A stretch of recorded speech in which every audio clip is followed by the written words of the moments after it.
Kifo cha mwanaume mmoja anayedaiwa kuuawa kwa kunyongwa na mwili wake kupatikana kando ya barabara. Mwanahabari wetu Wambua Chacha ametuandalia taarifa hii kwa kina.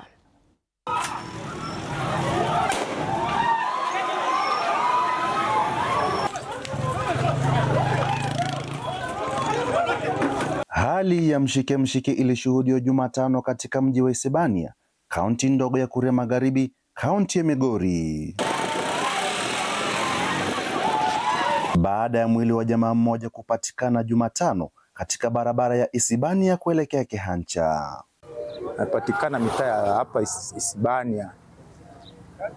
Kuonekana kwake ni kama alikuwa amejinyonga, kwa mtazamo ambao tumemkuta nao.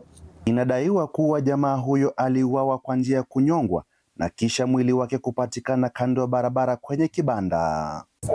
Tulipompata ni yeye, lakini katika alipofanyia hiyo kitendo kilikuwa kutatanisha sana.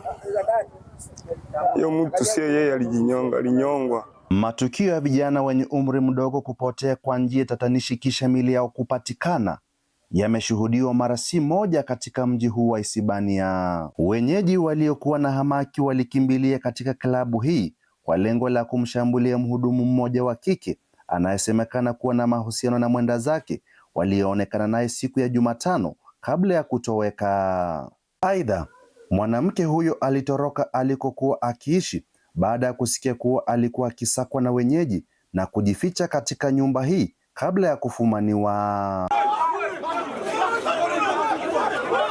Nguvu za maafisa wa polisi zilionekana kufua dafu baada ya makabiliano makali kuzuka baina yao na wenyeji waliokuwa na lengo la kumvamia mwanamke huyo.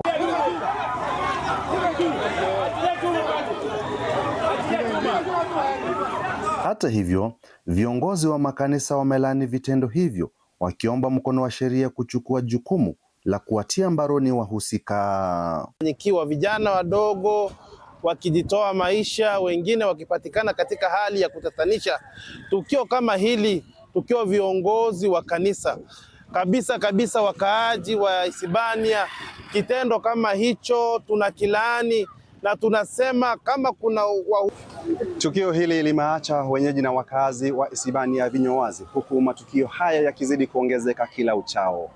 Kwa sasa familia inaomba uchunguzi kufanyika ili kuhakikisha kwamba wote waliohusika wametiwa mbaroni.